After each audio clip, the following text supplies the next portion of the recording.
Okay, folks, what do you say? We're going to get a session started Wednesday, December 13th, 2023. Appreciate everyone for stopping by. Massive session. I got to share it out real quick on the X platform.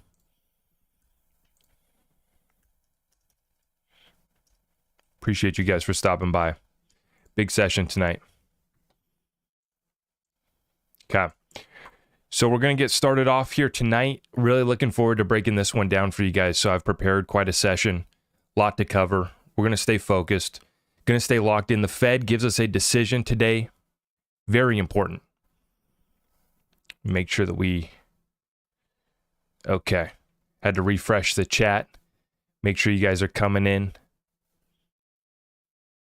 How are we doing today, guys? Appreciate you.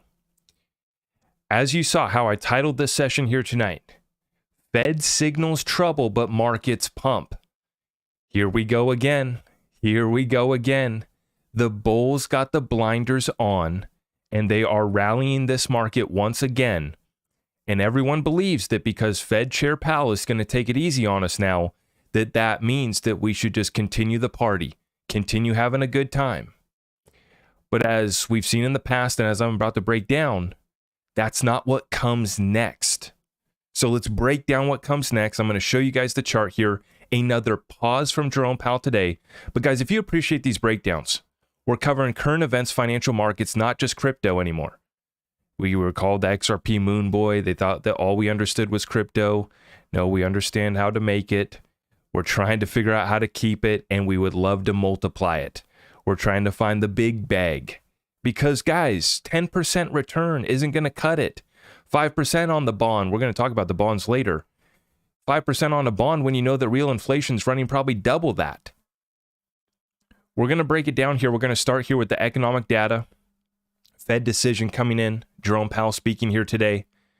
And what the Fed did signal today was trouble ahead if you know what they're signaling, if you know how to read them. Now, I appreciate everyone for stopping by here. I just want to give everyone a moment to get on in here. It's a late night session, almost 8 o'clock here on the West Coast. That's 11 o'clock on the East Coast. Really do appreciate all the support, all the love, and you guys stopping by tonight.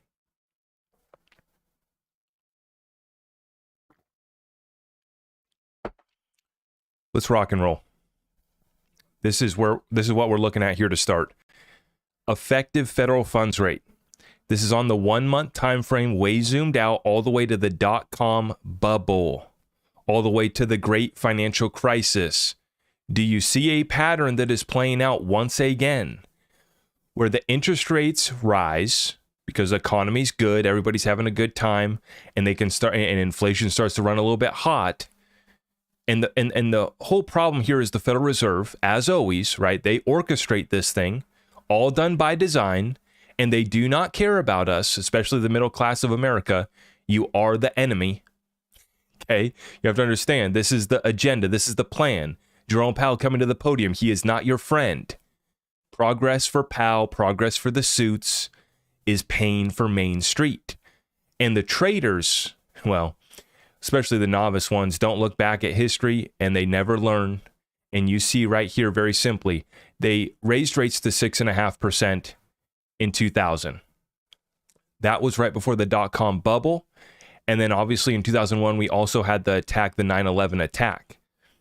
Now, so basically we dropped back down to 1% after that. 1% for a Fed funds rate. Then economy got hot, right? Because they cut the rates very quickly. America got back to work. We were all having a good time. We were ready to go to war. We supported war. This was a time when our country was united.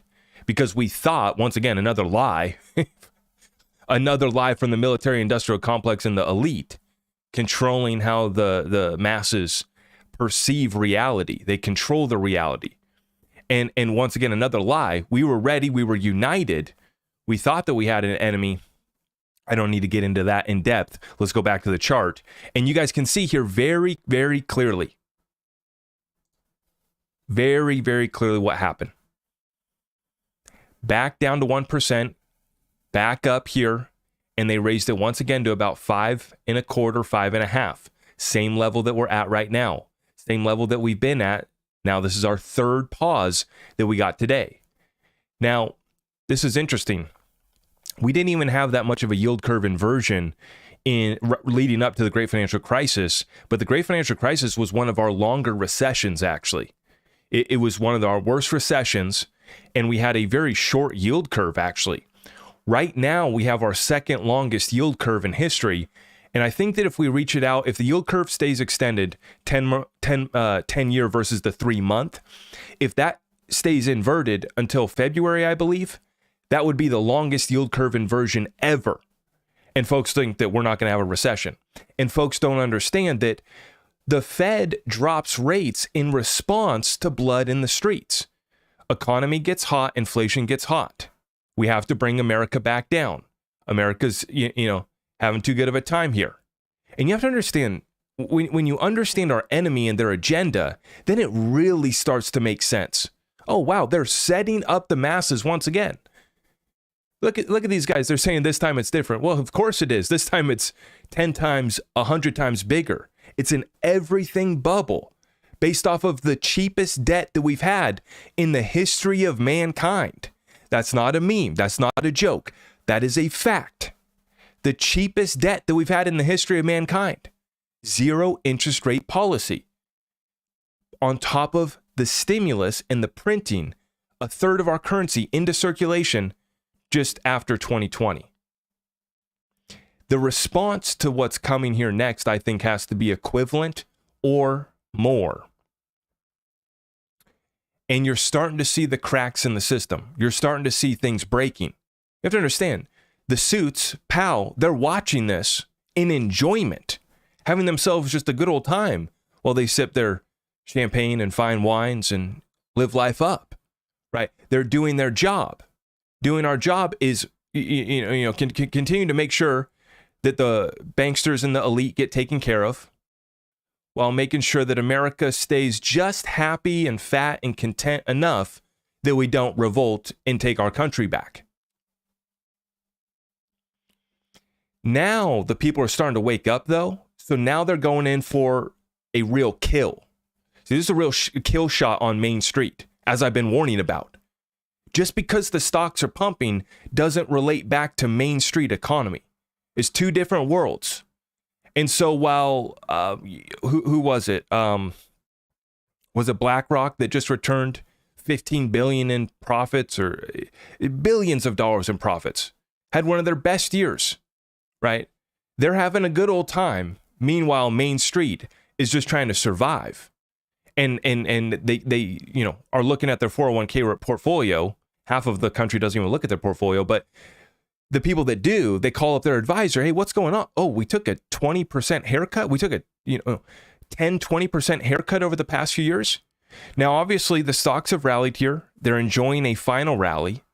This always happens. You can go back and look at the headlines. The same headlines are being shared. They were shared right before the Great Financial Crisis.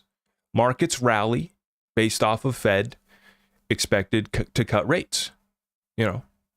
It happens the same time. And now you see what they did, right? We went from 5% back in 2007. Then everything fell apart. So they took rates to 0. That's how bad it got. That's blood in the streets. And if you recall, I was a young guy. This is when I was first starting to actually take a look at things, right? You got to understand. In 2008, 2009, I'm going into high school. Little Zach's going into high school. I was mostly focused on sports back then and other things. And I was a pretty good kid. I didn't get in too much trouble. But that's when I started to pay attention to politics. Started to say, okay, what's going on here? But then by about 2012 is when I'd really honed in, because Ron Paul woke me up. And that's when I really started to wake up. So during the Great Financial Crisis, I was just a kid. And my parents worked their butts off to just provide us with a middle class life, right? And so that's where I come from. And now I saw what happened. Now looking back, so much of it makes sense.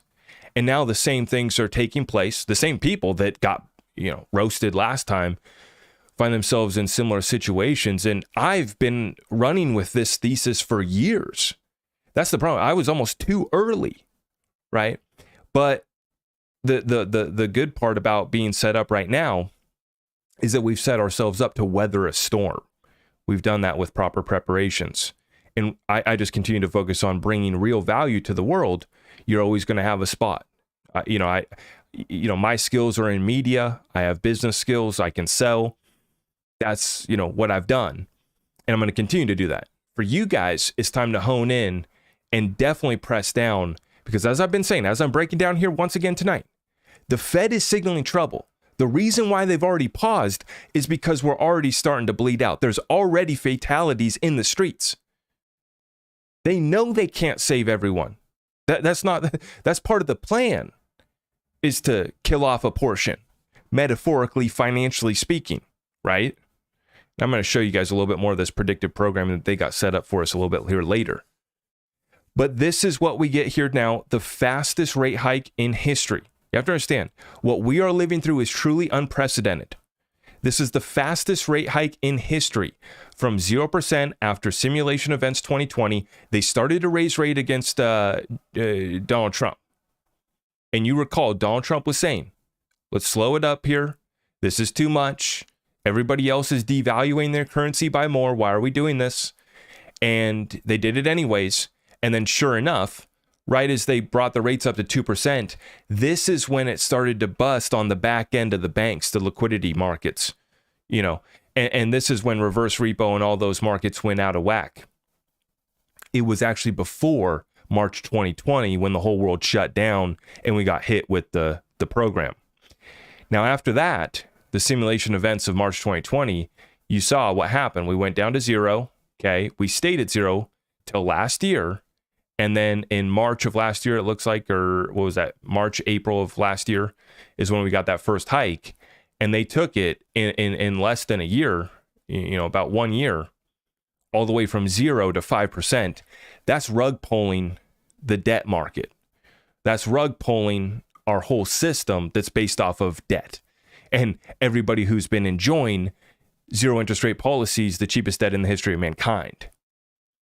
So it doesn't bring me joy to see what's coming, to be right, to be positioned, and to know that so many people are going to get caught off guard here. Good people that were just trying to do the right thing.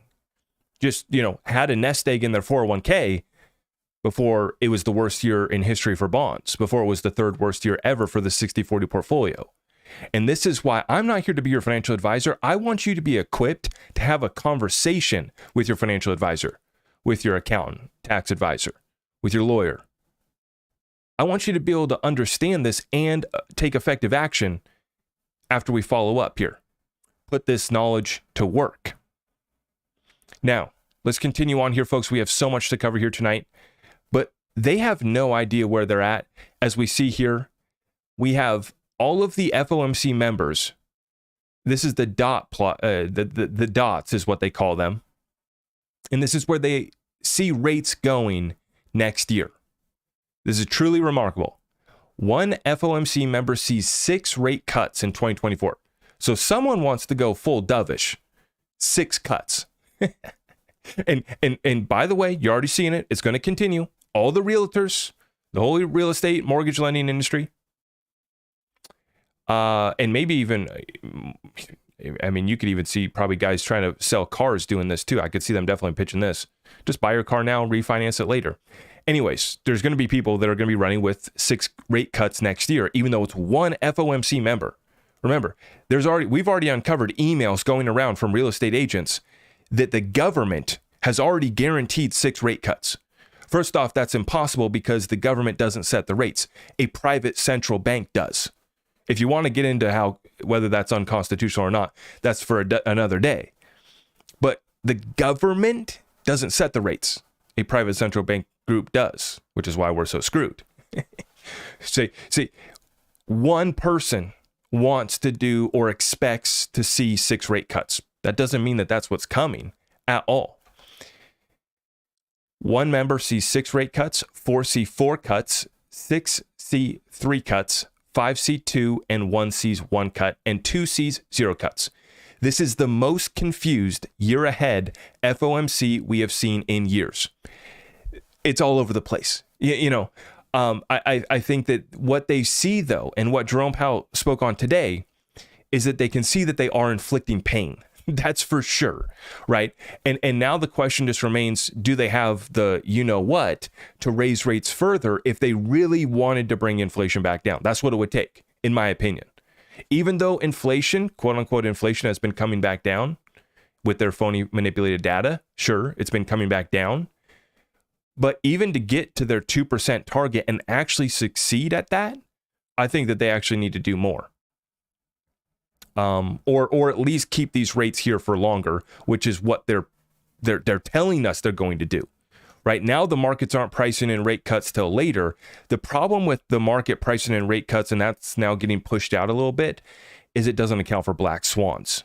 And I account for black swans. I look at the multiple black swans that are taking place and how they've impacted the markets the whole way. Peter Schiff says, if you think inflation is bad now, wait until you see how much worse it gets now that the Fed has declared victory in the fight. Plus, CNBC declaring the death of inflation is a great contrarian indicator that it's about to rise like a phoenix from a pile of fake ashes. So while CNBC, Jim Cramers of the world, are saying that they've won the fight against inflation, all the other talking head pundits, by the way, that's a great contrarian indicator. I agree with Peter on that one. Absolutely. Absolutely. And meanwhile, with all of this considered, what is the situation for the average person on Main Street? According to the National Institute of Retirement Security, 66% of working millennials have nothing saved for retirement. Now, does crypto count as a retirement savings? I don't know if Wall Street would consider that a retirement savings. When you go to the bank, they don't ask you how much crypto do you got yet. Sometimes they give you the option for the other accounts, and maybe you guys do put down your crypto. Maybe they are interested. I haven't been asked yet, how much do you have in crypto assets? But the point is, guys, I'm a millennial, right? I'm on the, tail end of the millennials. And the thing is, according, 66, that's 2/3 don't have any retirement savings. What I see with my generation is buy now, pay later, live in the moment now, pay later, live in the moment now, never be held accountable. Get your student loan debt forgiveness, the debt that you signed the dotted line on. So here's the thing. This situation doesn't get much better. Most folks are going to get confused, and the program that they've set up with the 401k isn't for building generational wealth. It's for barely surviving. And the whole, 401k scheme, like I said, it's continuing on. More and more people are starting to question it, and that's the good news. That's the good news. But the problem is now we're just fighting to actually have money left over at the end of the month for the millennials and even for the older generations as well. In fact, all demographic cohorts find themselves in vulnerable positions right now because the debt bubble has popped. That's the everything bubble. And so it doesn't matter if you own assets or you're just trying to survive, you're feeling the squeeze right now. Now, as I've been saying, I say all this and I rant, to start off the show like this to say they need an excuse. As I said, I put a black swan indicator, and maybe I can't put it in my chart, but I put it in my mind. And when I'm looking at my chart, I'm just remaining cautious here because I understand we remain very vulnerable and they need an excuse. United Kingdom could be brought to a halt at any moment by a large-scale cyber attack, a report by the Joint Committee on the National Security Strategy warns. You are seeing the predictive programming run up to a level that is truly unprecedented. They always put it in their films. They always put it in their shows. They always tell us before they do it. But now the first trailer for Alex Garland's Civil War, starring Kirsten Dunst, Kaylee Spaney, and Jesse Plemons, is going to be in theaters on April 26. Now, I'm not going to play this trailer. I would recommend you guys maybe go take a look at it. And the reason why we want to understand their predictive programming is so that we can stay ahead of the game.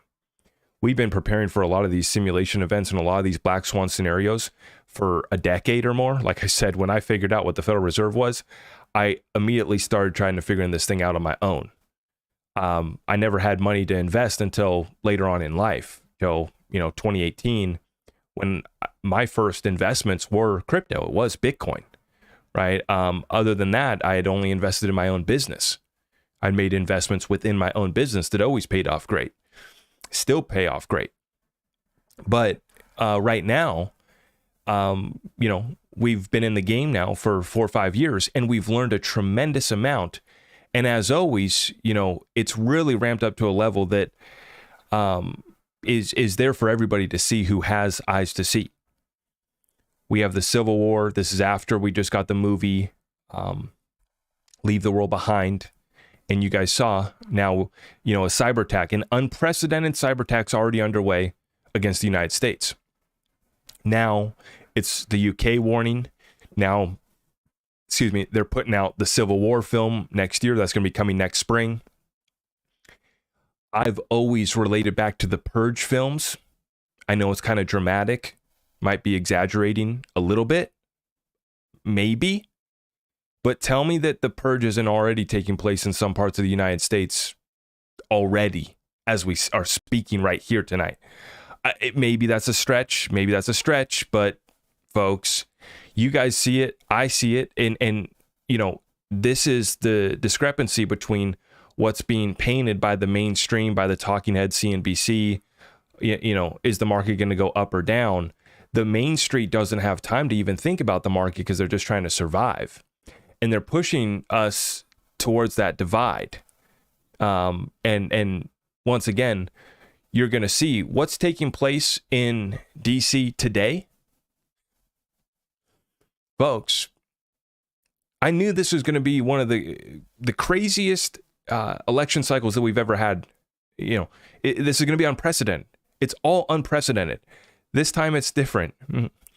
It's way worse, across the board. Election cycle, what's happened here in this country, what continues to go on is unprecedented.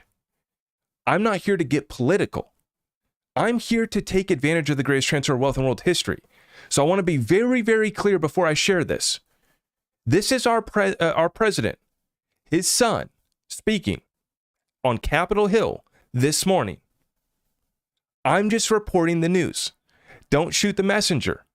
And this all gets plugged in to my algorithm on how do I make a bet? How do I make an investment? How do I make it through this crisis? How do I make it through the next distraction? What are they going to send at us next? It all goes into that thesis, into that algorithm. Just so happens to be that the truth is being revealed. Apparently, Hunter Biden says that his father was not financially involved. Take a listen, folks. Here we go. Let me state as clearly as I can.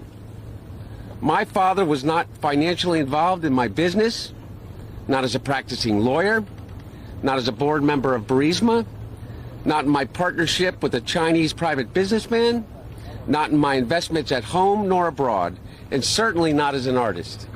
Let me state as clearly as I can. What? My okay, father... The part at the end, as an artist, I don't get what that's about. Did they buy some art together? What is that about with the art? Okay, I'm just reporting the news, okay? Don't shoot the messenger. That is our president's son, and as I've been saying, this whole thing's unraveling. It's called a Biden black swan. It's coming. It's already here. And now you're seeing. He went to Capitol Hill and spoke on behalf of, I guess, maybe himself. Maybe he wasn't speaking on behalf of his family. Kind of like Bill Hinman, just sharing his personal opinion. He wasn't, speaking on behalf of the entire SEC, even though the entire space took his speech as law. Bill Hinman was just speaking for himself. Sure, yeah. Hunter Biden, in this case, I'm sure is just speaking on his behalf, right? And on behalf of his dad. His dad was not financially involved in the business. And he showed up here in D.C. on Capitol Hill after the Oversight Committee attempted to get him to come in and give a deposition. But Hunter Biden defied a lawful subpoena today, and we will now initiate contempt of Congress proceedings. There will be no special treatment because his last name is Biden. Joe Biden and his family must be held accountable for their corruption. And now they've also set up in the House, they're going to be impeaching Biden as well. This is the DC stage for you guys. This is the world stage. All eyes on America. Are we the number one country anymore? We could debate that, but we definitely are heavily watched. We might be the most watched, right? And the entertainment will continue, but the problem is that the underbelly here, just the common folk here of America that really run this country, get caught up as collateral damage in the DC dance. As I've been saying, it's one thing to yell at the TV because you're mad that this is taking place. It's another thing to understand what's happening and take advantage of it. Not just prepare yourself, making a couple hedges, making a couple bets, but actually take advantage of this chaos right now. See, the model that I operate with and many in our community operate with is this chaos brings opportunity, just as they run with the elite. Order out of chaos.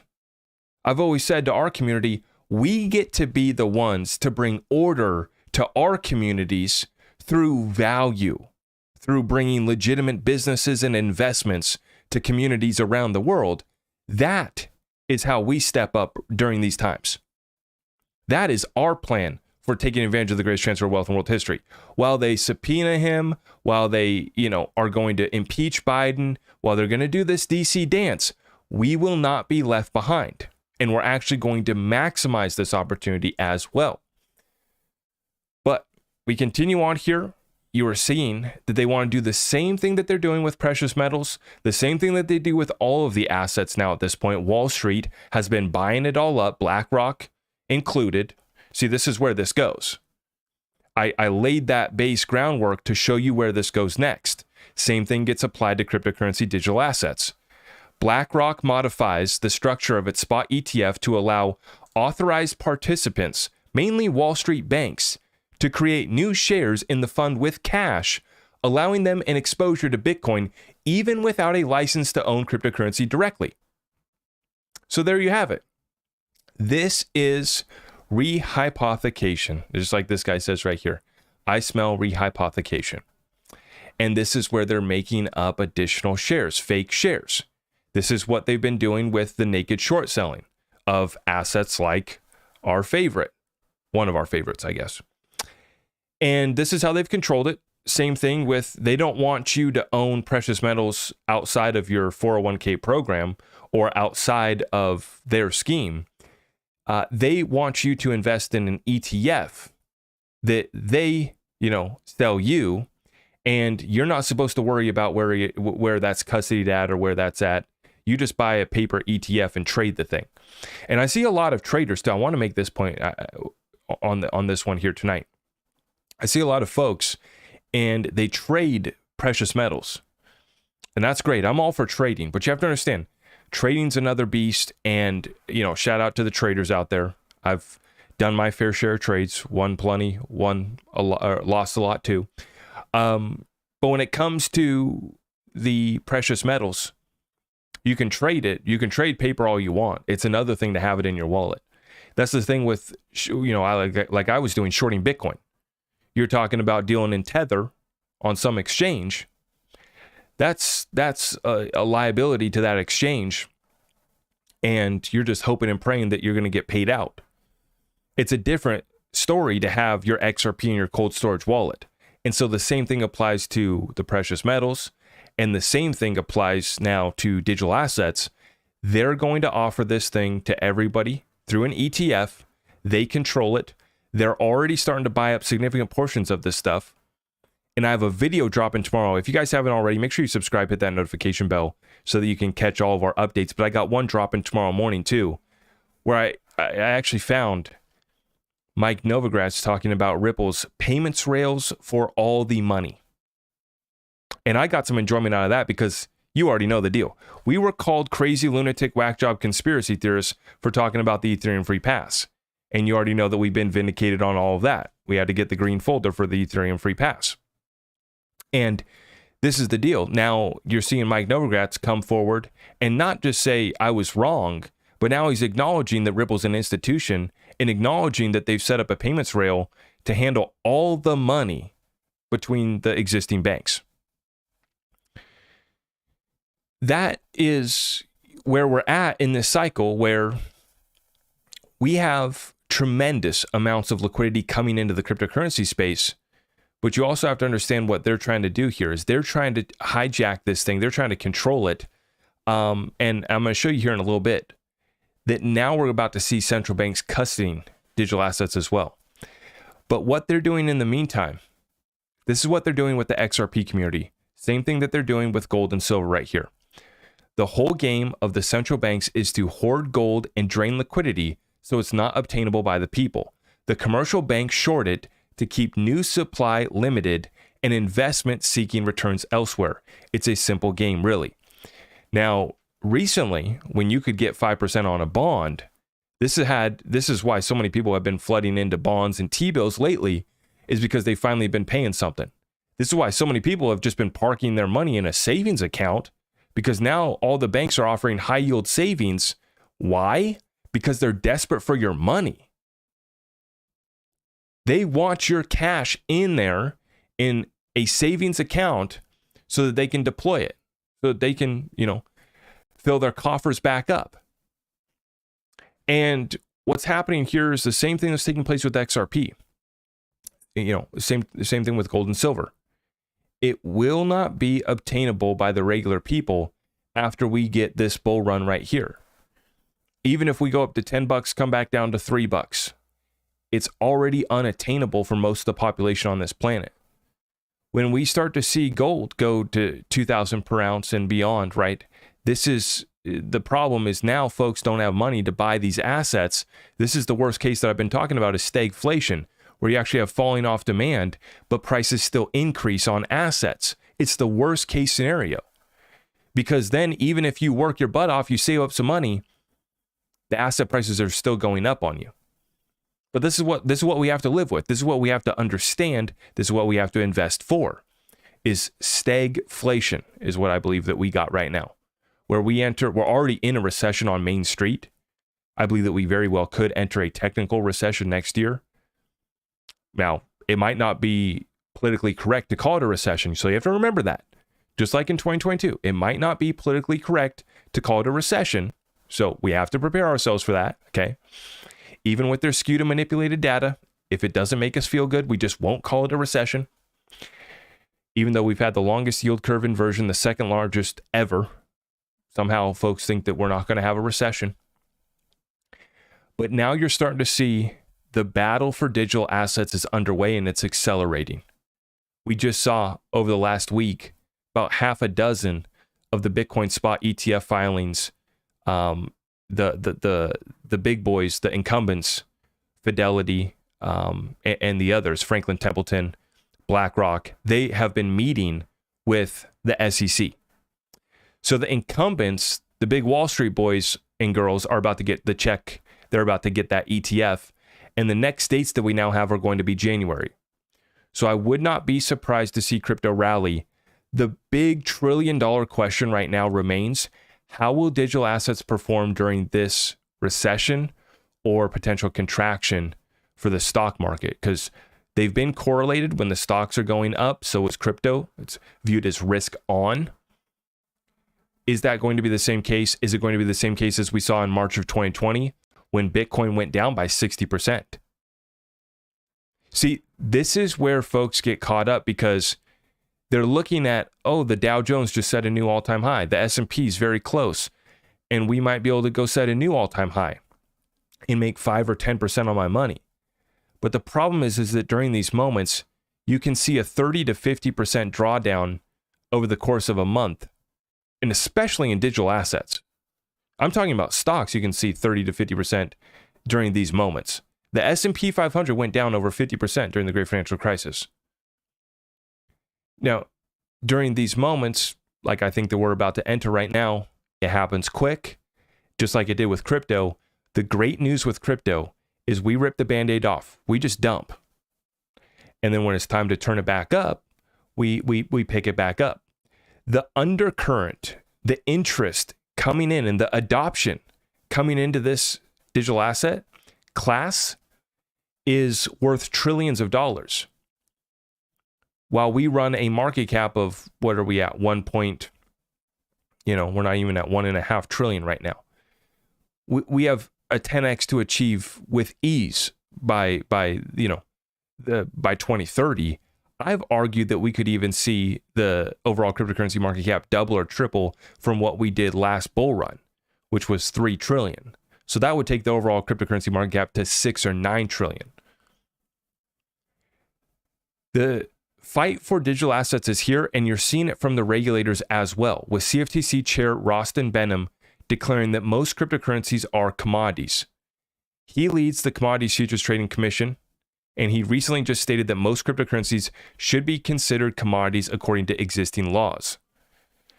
So the battle over jurisdiction from the regulators is taking place, on top of the battle over who can pick up the most of this before we get this next bull run, which is set to begin.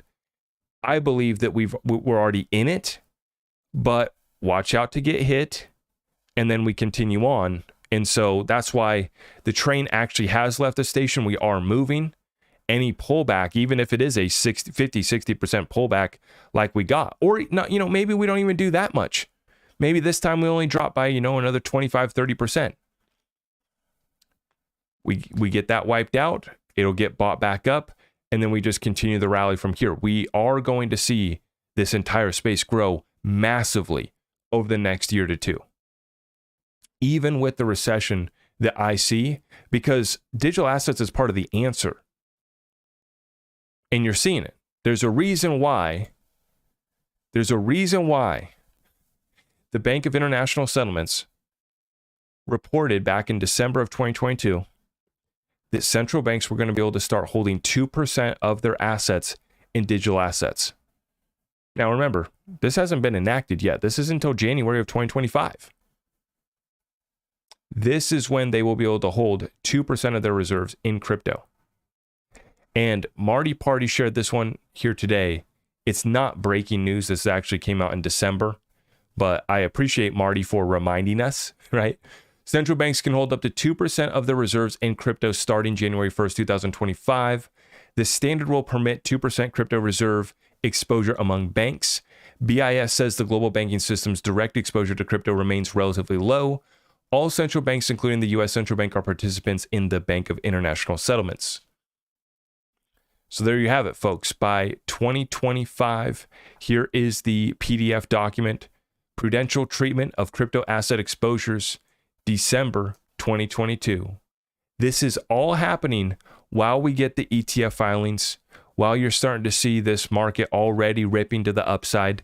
We take a look at what it did today, and I mean, it definitely went for a ride. Let me hone back in here on our chart. You can see right here,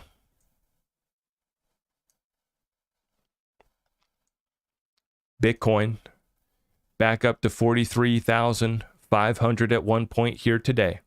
These are your daily candles. This is the new one for Thursday, December 14th. So this is your Wednesday, December 13th candle back up. Fed Pal Day, back up, pump it. Daily chart kind of zoomed out here over the last month. Okay. Ethereum, same thing. Back up to 22.8. XRP, back up to 63.5. I know what everybody's going to say. Oh, XRP is doing nothing, right? What kind of pump is that in a day? Well, not much. It actually did about 10%. 10%. And you know what's funny about XRP is everybody's talking about, oh, it's done nothing, it's done this. No, since the beginning of the year, it's actually way up. It actually is way up since the beginning of the year. But many folks are just focused on this sideways action. The fake outs that we've had have been gnarly. And so I get that, but hang in there because it's coming. Now for XLM, you can see here, this thing's been hovering at about 12 cents as of late. 12 to 13 cents for XLM. Today, our DXY drops off. That's because we got a Fed pivot. So the dollar is weak. Fed Chair Jerome Powell is not showing any strength for the US dollar. We're showing weakness. And this is why the bonds are back down. Okay. Oil, been pushing back, hanging out at this 70 level here lately. And oil is a real signal, a real indicator of where our economy is at right now. The fact that it's been going down, even though they've been cutting production, has been a bad signal, and we've been highlighting that. How about our precious metals, though? How about a little green candle recovery? Daily chart still back up for silver. Love to see it. What do we do? About 6.5, 6.25, or 6.75, yeah. Almost 7% for silver. Absolutely love to see it. Same thing for gold. Back above 2,000 for gold. This is so critical, folks. We are perfectly positioned. Now, I'll show you, I don't own NVIDIA. I don't own S&P. I don't own the Dow Jones, even though they just went to new all-time high. There's, your pump for NVIDIA. Same thing for the S&P, up to 4,700. Dow Jones, all-time high. I'm not in those plays, but I'm in these plays. And I think that we can see a significant run-up in those. When it comes to risk on, if I am going to invest in an opportunity like a stock, I'd rather I would just assume go to crypto. Because if we are going to turn back on the money printer, if we are going to have a party, if Jerome Powell is going to fill back up the punch bowl, then let's turn up, and I'm going to really turn up. Let's get some cryptocurrency, digital assets that are set to grow by 10x. Meanwhile, the rest of the space, it can have a little bit of a rally, a little bit of a Christmas rally coming in. And we got an early Christmas gift from Jerome Powell by him not raising rates once again. Total cryptocurrency market cap up to 1.5. Yeah, so we've been about, 1.5 trillion for the overall cryptocurrency market cap. Okay. Now, Bitcoin dominance did fall back off here a little bit, but had been growing all the way up to 55% for Bitcoin. A lot of folks wanting to get exposure to Bitcoin. Let's take a look at our XDC, back up to almost 5 cents for XDC. Coinbase stock pumps back up to 150. Okay. Amazon, good day. Good stuff, yeah. Let's take a look at this thing zoomed out. Dow Jones, weekly chart. Back to new all-time highs. Folks forget that a massive correction already took place by 22% in 2022 when we were having a recession. Folks forget about this one. Yeah, 22%. Okay, but we're back up, back above. And see, this is what I mean. How much more are you trying to squeeze out of this thing? Dow Jones, just right back to that all-time high that we hit in 2022, right? Even if we go set a new high, go hit 38,000, go hit 40,000. How big of a return are you talking about? It's not that much. For the S&P, it's closing in, right? That all-time high is about 4,817, 4,817. Closing back in, back above 4,700. S&P. NVIDIA, we've talked about this one. The insiders are selling off on all of these major stocks. And what was interesting to watch actually is that we saw the S&P rally. We saw, this is the weekly chart, right? We saw it rally this last month. Meanwhile, NVIDIA kind of chopped sideways. And what many analysts are talking about now is the potential for the other stocks within the S&P 500, the 493, because you got the Magnificent Seven, including Amazon, Tesla, Apple, NVIDIA, and the few others that make up the Magnificent Seven that have kept the whole market propped up over the last year. Now folks are talking about, well, now it's going to be time to play catch up for some of these others that have been beaten up too much. And yeah, that's, might be a little opportunity there for me. I'm still only looking at private equity exclusively. And I am still remaining incredibly patient. Right now, I don't own any. Many folks have asked, I don't own any Ripple equity. I don't own any others.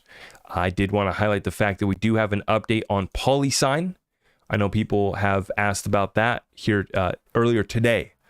Earlier today, we got the news coming out that PolySign was going to be filing for foreclosure. Now, we haven't had too much of an update. We've had no update from PolySign CEO Jack McDonald or anyone from the PolySign camp. But we did get this statement from Link2, and I wanted to share this with you guys. Yasin Mubarak, a statement from Link2 regarding PolySign. 2 days ago, PolySign CEO Jack McDonald reached out to inform us about the foreclosure action filed against PolySign by its lender, Boathouse Capital.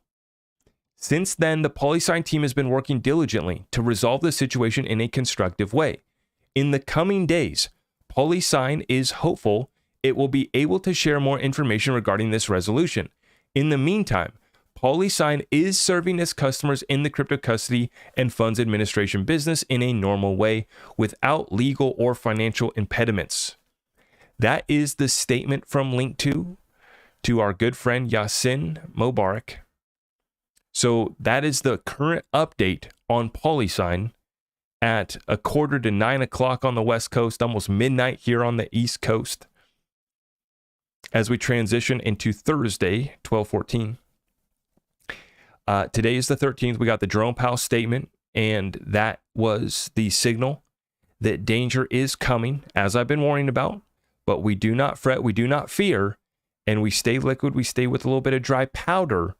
We stay ready for that rainy day because we're going to buy the heck out of that dip. And for me, I'm watching deals like this with PolySign, and my initial reaction was, okay, the entire space is having a liquidity crisis and a debt crisis, and this makes sense. PolySign, I thought, was in pretty good standing. I hadn't taken that close of a look at it, to be honest, though. That's why I hadn't bought it yet. It was a company, that I have on my list to do due diligence on, but I hadn't done any yet. And from what I'd seen, just on the surface level, they had some big hitters on the team. David Schwartz got in, helping out this company a little bit too. This is why so many people in the XRP community had picked up PolySign. But for me, I think that they have some assets that are worth picking up, even if they are foreclosing, even if they are going bankrupt or whatever their deal is, they're restructuring. You understand, this is very common in business, and it doesn't mean that there's still not assets there. It's why, Trump, took, over a dozen or a couple dozen companies bankrupt. Just the business strategy. For PolySign, I'm not going to speak on it further till I get an update. We'll see if we get one from CEO Jack McDonald. We'll see if we get one from the PolySign team. I expect one to come in the next 24 hours. And just like they said, they're expecting an update in the next couple of days, so I will let you know. Now, speaking of Link2, I did want to mention Link2. They are offering 10% off any investments until tomorrow morning. So you don't have long to act. They put this out earlier today, but they're offering 10% on all investments until tomorrow morning. So consider that opportunity if you want. I have my link on down below for Link2. If you guys are looking to save or get $500 towards your first investment, if you're new to Link2, you can use my link and you'll get $500 towards your first investment. They do have Ripple available now at $43 a share. And then when you go over 10,000 in investment, you will get that share price back down to $41.54. So we've been watching this one. It's been fluctuating. And the most recent update that I got is that Ripple's actually going to be buying back some shares at about $60 per share is the most recent thing that I heard. So I'm still waiting to confirm that. Still waiting to get the update on PolySign. In the meantime, I'm watching this one closely. And this is the risk that does come with the private equity investments, of course. So we've been, doing our due diligence as we move into the space. Private equity and real estate is the next opportunity that I want to take my money. I'm hoping to, eventually we can go on the XRP rocket ship and we'll have a little bit more capital to play with, and maybe with some of our other crypto investments as well. And of course, I just work my butt off in my businesses every single day to try to stack as much as I can so I can take care of my family. And what I'm doing right now over the last year is I've really been learning the stock market, learning more about the broader financial markets, learning about private equity. And, just within the last few years, of course, we've gotten to learn so much about securities laws, right? With our red folder, got this document from Skadden. Jimmy had sent me that one, but we've had to learn so much about the law in this regard. So we've been learning about the law. We've been learning about the markets. We've been learning how this is all going to play out. And we've been able to add this to our research that we did on digital assets. And for me, XRP put the whole conspiracy kind of together, right? As we just highlighted, the central banks around the world will be able to custody about 2% of their reserves in digital assets by January of 2025. So we've been throwing out the statement, survive till 2025. I think that we start to see this market really turn up next year. It already is, but I believe that we achieve new all-time highs for some of our favorite cryptocurrencies, and being able to hedge our bets in the meantime. That's what I do with precious metals, and I still sit on cash. I still just building my dry powder, my prepping, making sure we got our garden, everything in that regard. And in the meantime, if we can take some additional profits that we make off some of these investments over the next couple years, it'll really build us a nest egg that we can take to these private equity deals. I think that, companies like Ripple, even companies like PolySign, it's going to be restructured. Something's going to happen. Somebody's going to buy them out. Maybe they did have more trouble than maybe we knew about, right?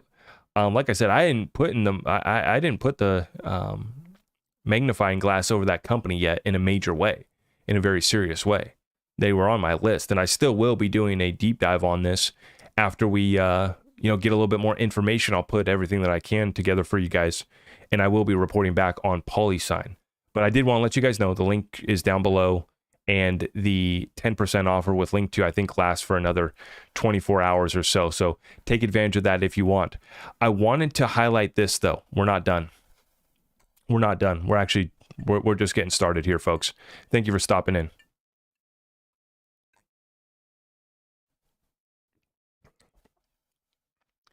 Appreciate you guys. So critical. Not only did the Bank of International Settlements tell us that by 2025, they'll be able to hold 2% of their assets in digital assets, 2% of their reserves in digital assets, but you can see right here too, the AMM and the utility that's coming to these digital assets is going to be massive, and I'm talking about XRP. We're throwing our support behind the AMM amendment with our yes vote.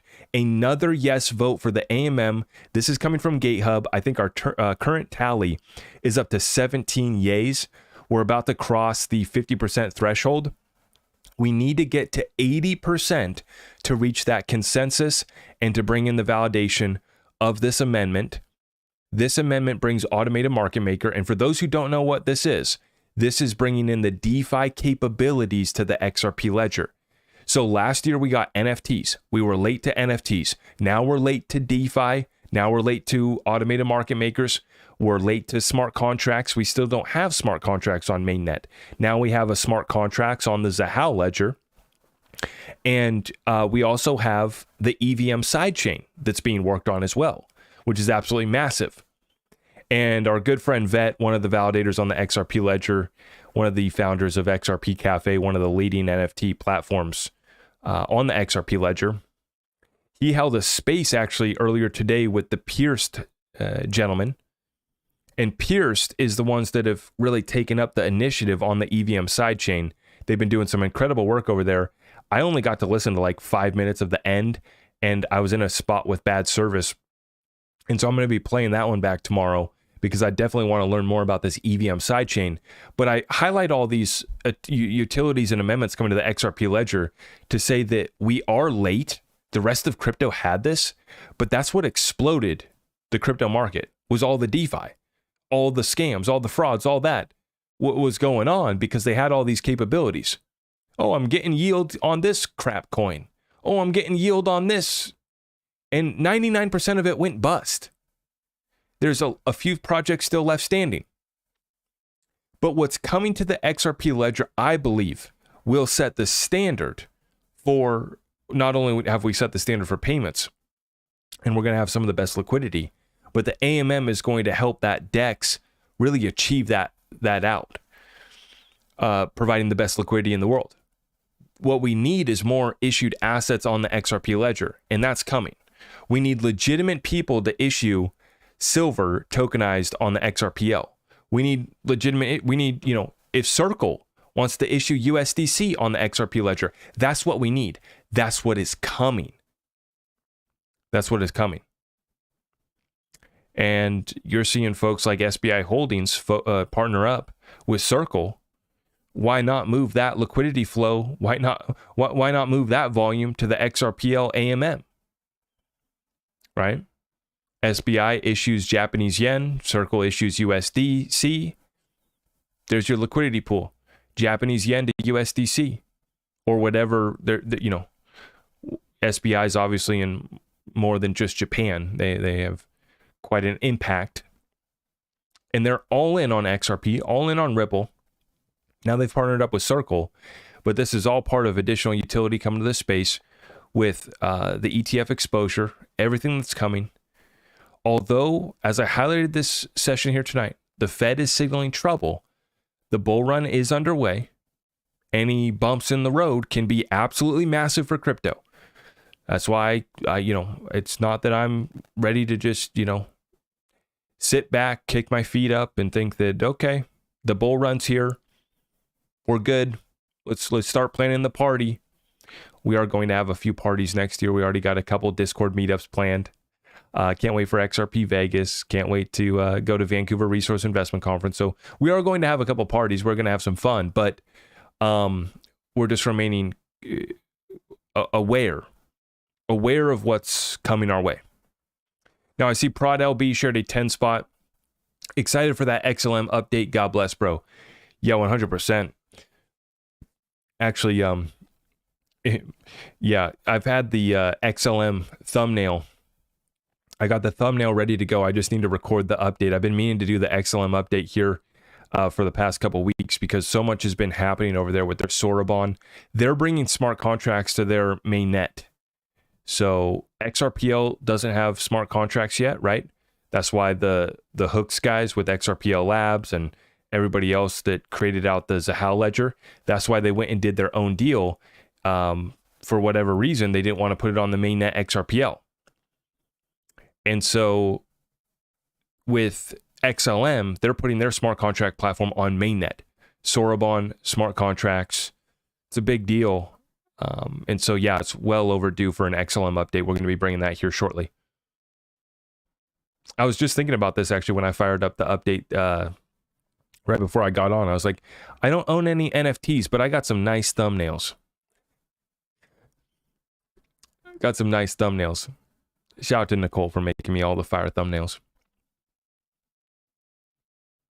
Yeah, Martin, I see your comment. Yes, 100%. We understand that, yeah, there's already XRP ETPs live in Europe. I don't know if that's what you're talking about, Martin, but yes, there's already ETFs live in Europe. They're called exchange traded products, ETPs.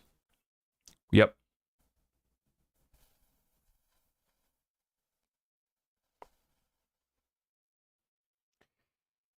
Yep. The stellar secrets. You already know the deal. They're very sneaky over there, Jed McCaleb and the gang.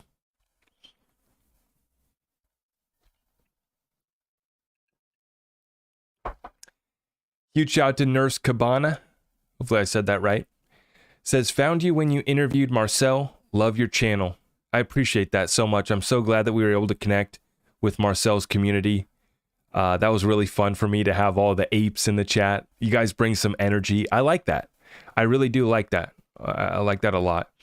And it's funny because as the big takeaway for me with the Marcel interview was two different communities, two separate views, two separate investments, but we came to the same conclusion. Our paths crossed based off of our research in kind of different areas. Obviously looking at some of the same data points, but we crossed paths here, and I thought that it was a great session that we had with Marcel, and I'm happy to have you here in our community now as well too. Thank you so much for coming on in.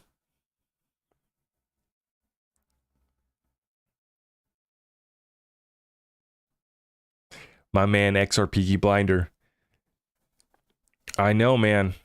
Well, be careful. Be careful. We'll see what XRP does. Hopefully, we pray. Might be a little bit easier to afford XRP Vegas if the dang coin would wake up, huh? And I know, I understand, we want to see some real action. As I've been pointing out, it's still alive. But I get people are getting frustrated just like they are with this thing. Even though we've been seeing that thing rip too. Absolutely. I'm going to have to pull up AMC and GameStop on my ticker now. We got some of Marcel's community over here. We actually highlighted, what was it? GameStop or AMC did a pretty good rally last week. Yeah. I've been focusing on the main ones. S&P, Dow, all these, but yeah. Gosh, this thing went nuts. Marcel had some crazy predictions for AMC and GameStop. You guys remember that? Saying, yeah, it can go nuts. Here's a chart. This thing went just ridiculous. Up to almost $400 per share in 21. It's crazy. God, this thing's been beat up, though. Definitely been beat up.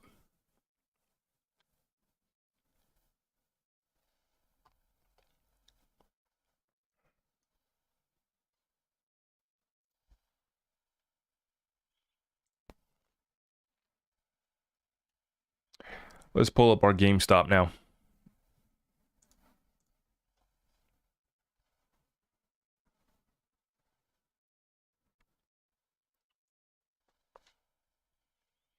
What's that?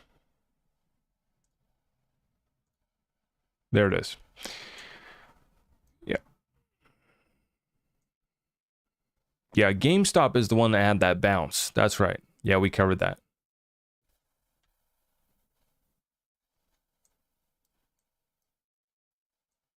Yeah, GameStop had that bounce just a couple weeks ago. Yeah, I recall that. Goodness gracious, they beat this thing up.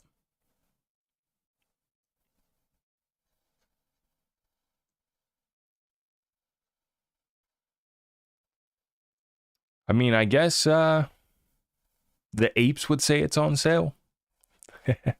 I don't know. I haven't done enough research on it yet, but I guess, I watched the Netflix documentary, so I guess that makes me in the know on a basic level. No, I actually do. We have looked into it quite a bit. For me, I just haven't made any allocations towards stocks yet. Like I said, I'm only looking at private equity. Private equity is where the real money's made for me. And the problem that I have with the GameStop and the AMC bets is just betting against these guys that have it rigged. Just like they did, right, with Citadel. Actually, Citadel, Ken Griffin, I was going to listen to his. He did like a 50-minute interview here recently. It was like a week ago. Public appearance. I was going to listen to what he had to say, what he had to spout. But that's why I don't like betting against them. It's because they can just turn it off. It's a tough one. XR Peaky, I appreciate you, brother. Much love.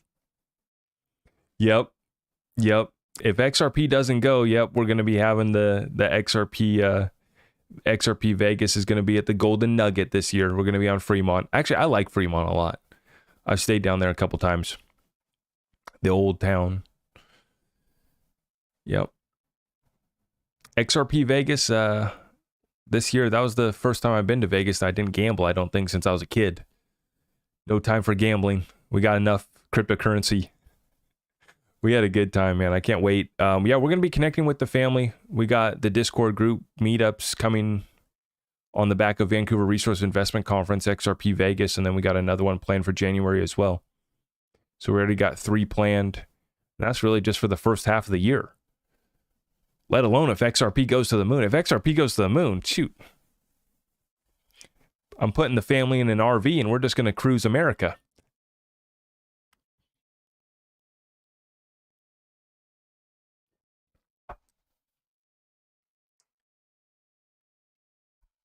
Appreciate you, Arctic Ocean. Thank you. Yeah, Dumb Money. That was a good movie. To me, Dumb Money felt a lot like it felt a lot like XRP. You know, you're wrong, you get beat up, you know, and they're eventually gonna have to shut it down. I mean, how many times have they shut down the exchanges on XRP? It's the same thing.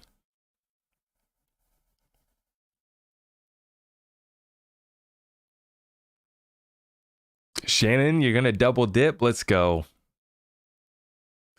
Down to Vegas. Now they'll let you in. No, oh boy.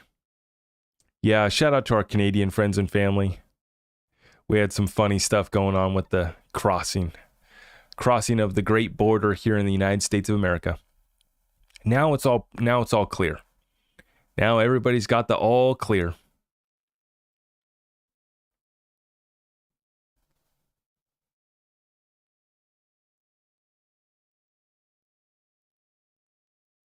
Christy says, who doesn't love Vegas?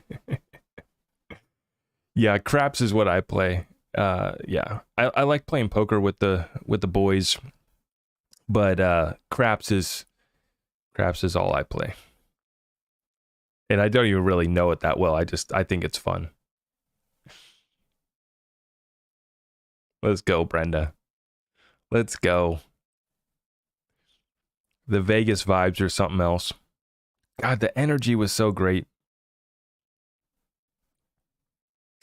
Vancouver Resource Investment Conference was really good too.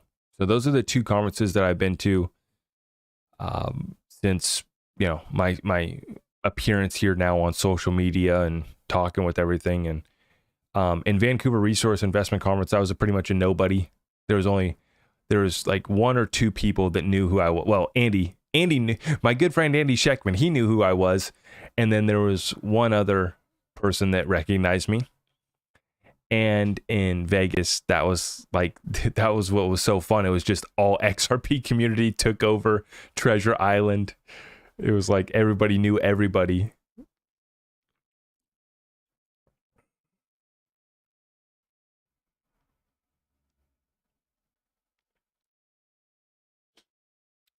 What else are we working with, guys? Let me take a little bit more Q&A here.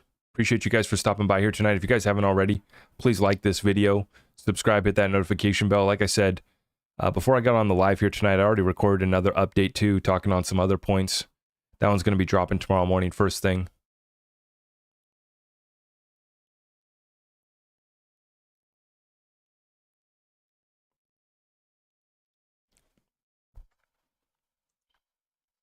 Let's take a look at our cryptos once again.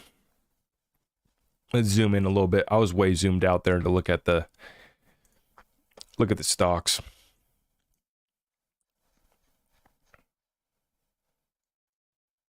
You know, that's the thing about Bitcoin right now. It really needed that back test. That was so healthy for this market right here.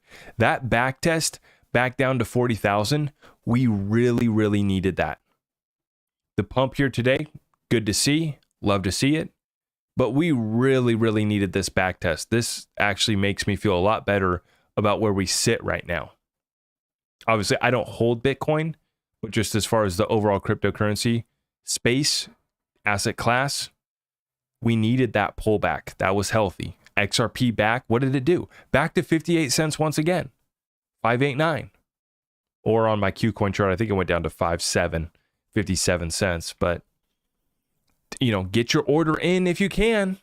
You know, place your order, pray it goes through. And there's your Bitcoin. Really healthy, because we had no structure. We were just sending it. This thing was just going to the moon. This is healthy, very healthy pullback. And then now, once again, this is what's so exciting about crypto is literally, like I said, we rip the Band-Aid off and then we just start pumping again. We're good to go. You know, We let out a little cry, i.e., $150 million worth of longs get liquidated, and then we start pumping again. Little blood on the street, little collateral damage, then we start partying again. That's what's so great about crypto. The thing about it, I don't have experience before crypto investing in stocks and precious metals. I just started investing in precious metals like a year and a half ago. So I was actually late to precious metals. I was investing in crypto before I did precious metals. But that's what's so fun about this is it's moving 24/7. I mean, and the liquidity just like it keeps the market moving. You always have price discovery. And still yet we have this archaic stock market that's only open for 8 hours a day, takes holidays off. What's a holiday? Crypto just keeps pumping. Now for XRP, here you go. Let's take a look at it. Back up almost 10% off these lows here of 57 cents. This is your Qcoin chart. Let me get that out of the way. Okay. 4-hour chart here. We're zoomed in a little bit. Once again, we tap off this level here on Friday. Going into the weekend, we started to have a nice time. Back up to 70 cents for XRP. We've tapped on this level about 4 times. This is, we've hit it a few times, and then that one time we did go up to 75 cents here recently. There you go. Incredible structure for XRP. Already achieved. See, this thing, XRP is way more violent, way more volatile than Bitcoin.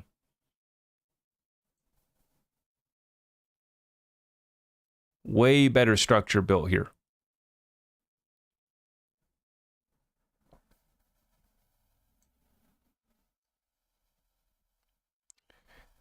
Just under 63 cents at the time of this recording.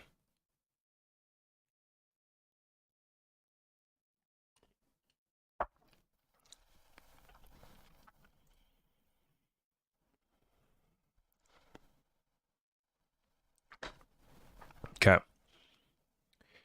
Wildcard question. We all have faith in XRP to the moon, but how much XRP does this community believe would be truly life-changing? I noticed that in retrospect, there are not a lot of XRP holders. Jacob, good point. There's only about 4.7 million wallets. There's just under 5 million wallets. Most people have multiple wallets. So yeah, I mean, there's a few million of us, literally. There's literally just a few million of us total. Now, as far as the amount of people that actually have considerable bags, hundreds of thousands, very, very small group. Very, very small group.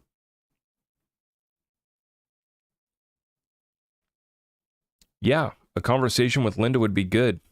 Yeah, it's funny you mentioned that. I actually just sent her a DM a couple weeks back. That reminds me, I need to respond to Linda. Just like I need to respond to some other people too. By the way, guys, I don't do any DMs. I actually turned off my DMs on TikTok. My DMs are turned off on TikTok because I can't respond to any DMs, okay? There's too many scammers, too many impersonators. So I just put out the blank statement now. No DMs, period. Not on Twitter, not on Instagram, not on Facebook, nowhere. If you want to get in touch, my website is zachrictor.com. It's linked up down below. That's it. And if you're in our Discord group, if you're in our Patreon, that's a verified connection right there. Those are the only places to message me at. And I will never ask you for trading. I will never ask to trade for you. No, we don't do any of that. So watch out for those scammers and impersonators. But Linda P. Jones, I will be getting her on soon, hopefully. Yeah, I will message her again. Jacob, to answer your question,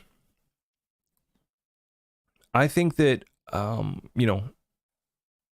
I think that a few thousand XRP can do something for you. I think that 10,000 XRP is nice to have. I think that, there are people that are going to sell off significant portions of XRP at $10. I think it can go much higher, but even at $10, it can be life-changing when you have even one of these smaller bags that you've accumulated at under $1, right? Achieving a 10x, not bad. A lot of folks want to focus on meme coins that are doing, much bigger gains, right? 50x, 100x. There's nothing wrong with a 10x. It's actually pretty dang good. It's actually life-changing if you play it right.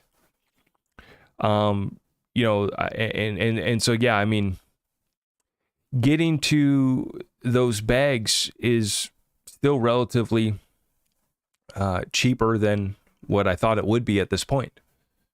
I thought that we would be at a much higher point after everything that we've gone through, after the clarity in the lawsuit. I thought that we'd be much higher. But we've also crashed the exchange once, the day that we got the ruling. We crashed all of the exchanges. That stopped the pump that that would have sent us over $1. We've already back tested up the 70 cent level here once again. The thing has incredible structure, and it's remaining resilient. As much as the crypto space has been beat up, XRP, with everything bad that's been sent its way, the adoption and partnerships continue to grow, and there still is relatively a small supply of tokens when you consider the use case that the company Ripple is chasing, and when you consider the utility that's coming to the XRP ledger as well. So when I focus on my conservative price predictions of even a 10x, would only have to be $6 XRP. To achieve a 10x today, we only need to go up to $6.30, right? Because we're at 63 cents right now. 62. What do we just go back down?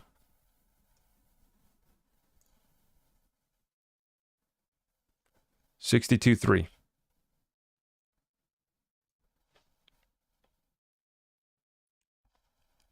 You get my point. Round off. 60 cents to $6 is a 10x. 10x on your money is life-changing if you have enough to change your life. But even if you have $500, getting a $500 investment to $5,000, that can be life-changing for someone too. As far as how high will XRP go, which is what that question leads into, right? How high XRP can go, in my opinion, is double digits with ease. I also think that triple digits can be achieved. That's $100 plus. I do think that that's not out of the cards. I don't think that it's impossible. Once again, I'm not a financial advisor. I don't tell people what to do with their money. I just share with my audience what I'm doing with my money. And what I'm doing with my money is very simple. That's why it's easy for me to be transparent. When I was trading, it was easy for me to share that with the Discord group. And then every time I'd come on live, I'd share that on my live too. I'd be like, yeah, guys, I'm short Bitcoin now. Because that's exclusively how I made my money trading over the last year, was shorting Bitcoin. Now, I don't have an exchange that will let me trade futures because KuCoin kicked me off. They figured out that I was in the United States. I was able to grow my XRP bag significantly from taking those gains from shorting Bitcoin over the last year, and I dumped it all into XRP. And I got it the hell off that exchange. Thankfully. Thank God. Shout out to KuCoin. They figured out I was in the US, but they still let me withdraw my XRP. And that's why I just keep my strategy simple. If I don't understand it, I don't invest. And as someone who's,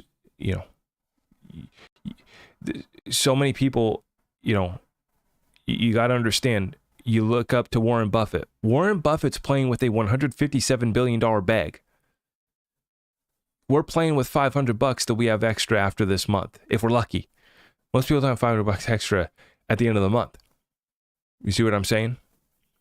So for me, most of us should just be focused on making money because we don't even have enough to really invest in a significant way without having to put it at significant risk. Right? You can't, you got to be careful when someone's got a nest egg. That's a different program from someone like myself who's just, building up. And I've been buying XRP no matter what the price is. The highest prices that I've bought at are $1.20. I don't even know what my average price is. My average buy-in is under 50 cents for sure. And I believe that it's under 40 cents as well, but I might have skewed that. But it's probably under 40 cents. And I've picked up plenty of bags under 20 and 30 cents. Today we sit at 60 cents still. After everything that we've gone through, I never thought that we would still be at this level. But, I mean, for you guys that have been with me for a while, let me know in the comments down below if I warned about how during this recession, and obviously they're not calling it a recession. I'm calling it a recession. I warned about, going into this year, all during last year, I warned that the bear market was going to begin in December of 2021. I said bear market's beginning December 2021, all through 2022. It's going to get tough. And even when crypto goes on sale, folks are going to be strapped for cash. Now, here we are. The rally's already started this year. 2023, we've had an incredible rally. But folks are now strapped for cash.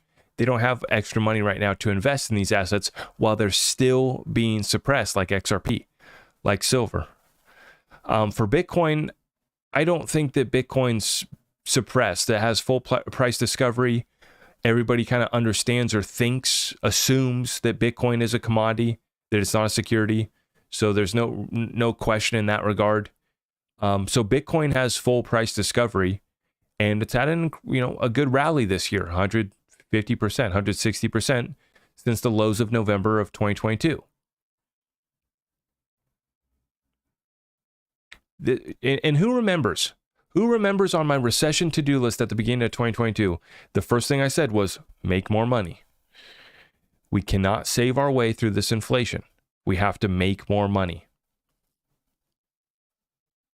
This is what breaks my heart to hear, because with the 401ks and the pensions and the retirees, you shouldn't have to still be working at 70 years old to make it by.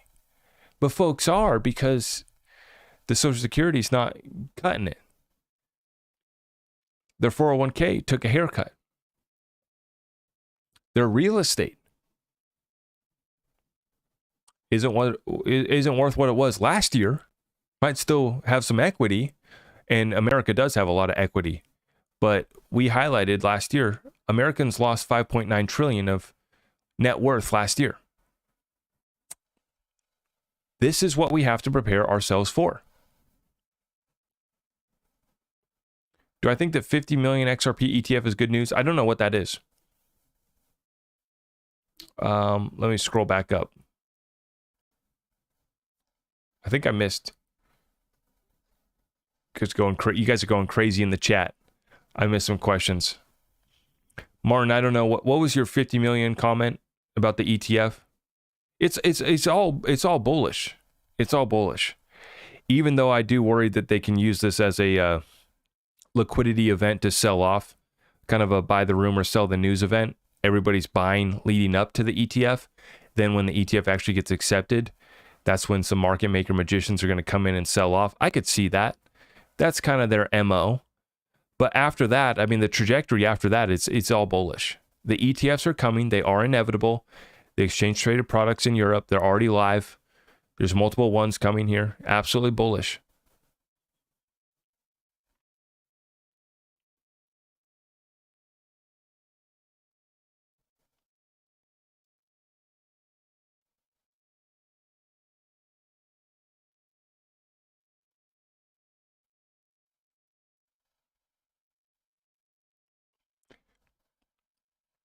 $27 end of next year, $5 per month rise, then continue at $8 per month rise forever. Yeah, we'll see. The thing is the XRP went from 20 cents to $3.84 in a month. That's the thing about XRP. Jay, this is the thing that pisses me off. Why can I not opt out? Because the system would go bust even faster. I know why I can't. And I remember when Ron Paul said that everybody under 25 should be able to opt out. And me, as an 18-year-old boy, I was thinking, well, heck yeah. After understanding what's going on here, I'd love to be able to opt out. I don't need anything. I don't need you guys to take care of me. Just let me keep my money, please. It'd be a pleasure. if I could keep my own money. Thank you very much. Yeah, the Social Security, it's already set. They keep on changing it. At first, it was going to go bust in 2050, 2040. Now we're down to like 2030, like 2034 or something, 2032. And at this pace, I mean, who's to say it's not going to come sooner? And as I've been saying, with inflation, what difference does it make? We just had the largest adjustment to the Social Security last year, I believe. Or maybe it was this year. Can't remember. After we've had, 2020 events, we just got the largest increase ever, I believe, to Social Security. What difference does it make?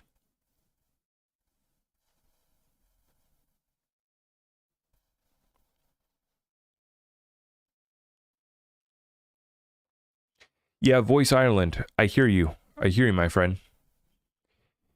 You have to understand, and I talked about this with our Discord group last week. I said, it's going to be tough because you're going to continue to see this. XRP pumped last, and it pumped the hardest during the 2017-2018 bull run. Now, it pumped, but it missed larger gains. It didn't go set a new all-time high during the most recent bull run. So are we going to pump like we did in 2017, 2018 and do 30,000 or 60,000%? Maybe not. Maybe not. But are we going to achieve what we did this most recent bull run where we only went up to about $2? No. No, I think that we see significantly more gains than that. And so if you have the itch, if you have the desire, if you can't help yourself, go trade memes. Go trade stocks. Go trade NFTs. If you have an itch, do it. And see what you're able to accomplish. And if you want to start with some small money, there you go. You don't have to invest all your money. You don't have to sell your XRP bag and go. I'm talking about like, I just can't help myself. I need to go to the casino and gamble. Okay, well, and this is the same thing. I just can't help myself. All the other coins are pumping. I feel like I'm missing out. I have FOMO. Let me go try to be a trader. And I say it in that way, and I'm not trying to poo-poo on it. I'm not trying to, dig on anybody who has made money on, all these other altcoins. All I'm here to say is you still have to understand how to trade those coins properly to make good entries and good exits. And if you do want to make allocations over there, of course, I mean, for me, I just haven't seen enough from these other investments that I understand, other than a lot of these coins have been pumping off hype. A lot of hype. And that's the thing for me is you can try to catch green candles. You can try to play over there. It's a dangerous game. It's a very dangerous game with the memes. I'm talking about with the memes. Now, if you think that, you need to invest in some of these other projects, that's fine. What I see right now is the same utility that all these other projects have is coming to the XRP ledger. And take, for example, what was just shared here today from Gala Games. The fees to get back out of Gala Games out through Ethereum. The gas fees have gone up, I think $50 to $100 in gas fees to get out of their gaming platform. So, I mean, I just continue to see these things where these things run up, they catch some hype, and yeah, sure, I mean, if you can catch them off the launch pad, which is what happened during the last bull run was, let me explain what happened. So there was Infinity Launchpad, there was all these other DAO launch pads, which were incubators for new coins. And what they would do is these projects would come, they would partner up with influencers, they would partner up with these launch pads and basically, exchanges. And they would just do one pump and dump after another. And what they would do is they would either pay the influencers in cash, but in a lot of the times they were just paying the influencers in tokens. So this is what happened. is, and I saw it on TikTok, same thing was taking place on YouTube. And I never partaked in any of that. I never was a part of that. But what they would do is they would go to these influencers and they'd give them a boatload of tokens at a very, very cheap price. It's just like with private equity. That's why I'm trying to invest in private equity. In the private equity stock world, they have a lot of rules and regulations around investing in private equity. Unlike with digital assets, it's been the wild, wild west. And that's why any Joe Blow could build an ERC20 token, take it to the launch pad, take it to some shills on TikTok or YouTube or whatever, and they pump the dang thing out, and it's just been one pump and dump after another. Tens of thousands of ERC20 tokens with no utility, just simple pump and dump schemes. And the thing is that they have a little bit of utility over there. It's just very costly. It's just very expensive on Ethereum. Yes, you can do a smart contract. Yes, you can do some cool things. It's just the average transaction costs you, what's the average gas fees on Ethereum right now? 20, 30 bucks? The average Bitcoin transactions came up to that price as well. Versus go to the XRP ledger and have no cost. 3 to 5 seconds. The additional utilities that are coming to the XRP ledger, in my opinion, makes it more attractive than these other projects that are still, even though they've had these utilities, they haven't built anything that's sustainable. They've all just been focused on how do I build something that I can dump on, clueless investors as fast as possible, with no business model, with nothing actually taking place that matters.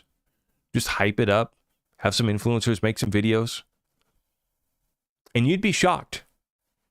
Influencers getting paid tens of thousands and hundreds of thousands of dollars to push these tokens on you. Look at some of the biggest names. Why do you think they push out so many coin reviews? Because they want to review that many coins? Because they were paid to. They were paid to do a biased coin review.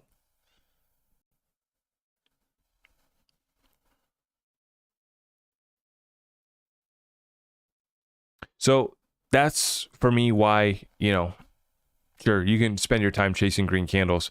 For me, I'll just invest in utility that I can see, I can grasp onto, I can print out the documents, I can print out the partnerships that I know are taking place with the additional utility. And all of that's happening without these utilities that I'm talking about. Without smart contracts, without automated market makers, without cross-chain interoperability, without digital ID. Now, that's all coming. These are all amendments that are being considered right now. After all of that gets implemented, why would you play around on any of these other chains? Very few of them have set out and actually achieved anything that's worthwhile and gotten anybody that matters to actually use their project too.